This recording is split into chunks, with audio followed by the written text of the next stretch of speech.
Hey everybody, I'm Jason, and welcome to From Tree to Lumber, a YouTube channel about a guy trying to figure out a sawmill. About 6 weeks ago, my uncle came down and gave me a hand dropping this really nice ash tree. It's been standing dead for, I'm going to guess, about 3 or 4 years. I actually think it had leaves maybe 2 years ago, but only a very, very few. This tree came from a fairly crowded part of the bush, so the trunk is actually really nice and straight for about the first, 15 or 18 feet. So I sliced that into 2 logs and brought them in. This log is just over 7 feet long, and at the big end it's 25 inches, and at the smaller end it's still 20 inches, which is way too big for my sawmill to cut through. What I'm going to do instead is I'm going to rip this thing into quarters with my chainsaw, and then I'm going to quarter saw it to see if I can get some really nice straight grain boards. I've seen the effect before, and it really is quite striking when you get the right piece of wood, and I think this is probably it. I don't get them this big and this straight very often. My biggest saw is this hand-me-down OS18 from my friend Paul. I replaced the top end, the crank seals in the car probably about 5 years ago, and it's really run like a top since.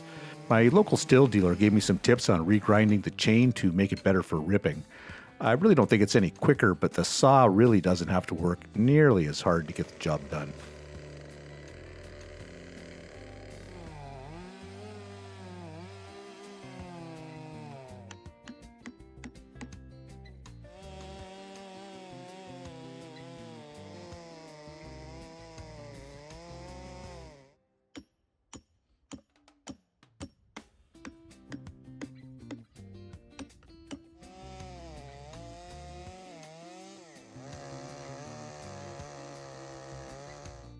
It took over just 1 tank of gas to get the hard part done. My alignment wasn't bad, maybe a little wavy in the middle, but it's close enough. Ripping the halves into quarters was definitely a lot easier.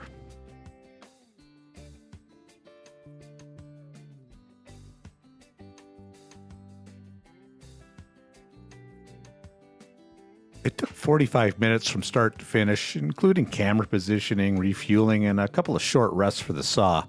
I probably appreciated getting a nice workout in. It really doesn't have to work all that hard just cutting firewood. I'm really liking the look of this log. So ash is the wood that they make baseball bats from, right? And you can definitely see why. I think I'm going to set part of this log aside to make some handles for a few of the old hand tools I've got laying around. It's going to be a few days before I have time to put it on the sawmill, so maybe I'll do a little bit of reading and look into that. So here it is a few days later, and I think I've come up with enough of a plan to get me through today. This quarter looks to be the straightest of the bunch, so I'm going to use it to make some tool handle stock. I've settled on a few different sizes to cut, and there is probably way more wood than I really need here, but I'm sure I won't regret having it around for whatever future needs I'm likely to have. The blade I'm using today is brand new and is the first one purchased from a local supplier. These are laser etched as being Wood-mizer silver tip, which I find kind of interesting.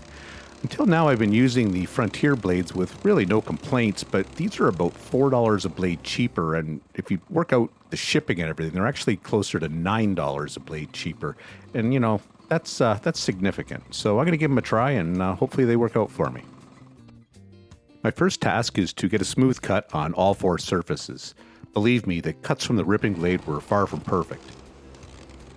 Once that's completed, I'll get a much better look at the grain and be able to make some better decisions on how to proceed.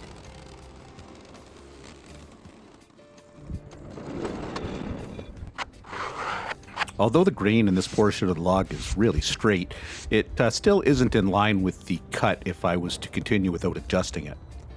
The best handles should be as close to parallel with the lines of the grain as possible. This is probably close enough, but I might as well take the time and get it right.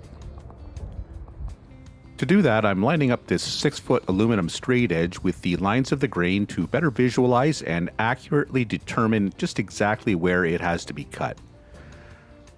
Once I've figured that out, then I just have to mark the end of the cant, flip it 90 degrees, and shim that end of the log so that the blade can cut along it accurately.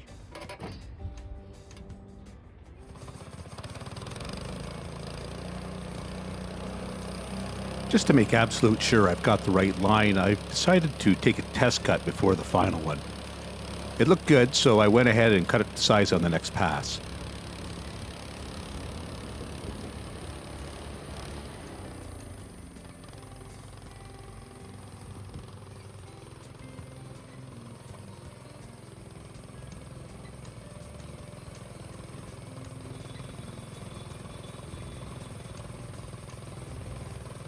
Being this picky is going to lead to more waste than usual, but the quality of the stock is far more important than the quantity. I'll just take these long shims and cut them to shorter lengths with the chop saw. I know they'll come in handy somewhere.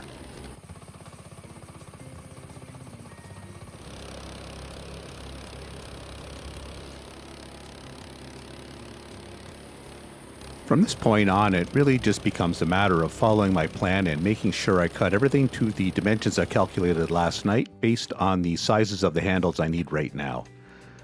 The biggest one will be for a pickaxe I found at the farm, and the smallest is for a couple of really nice German chisels that I bought without handles at a garage sale. I find it very satisfying to revive old tools because honestly, some of the old stuff is far better than what you can get today.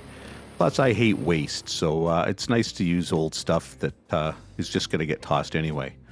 I also have to admit that some of these are going to just be for display in my shop and will probably never be used, but I guess you never really know, do you?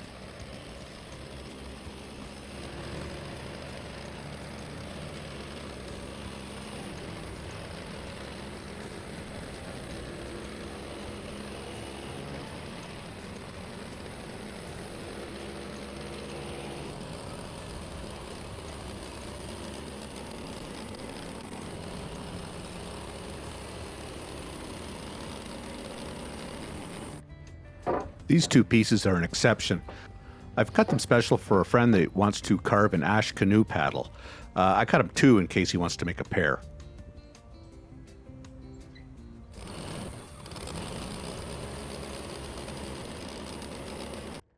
Here's what I got out of the first quarter of that log.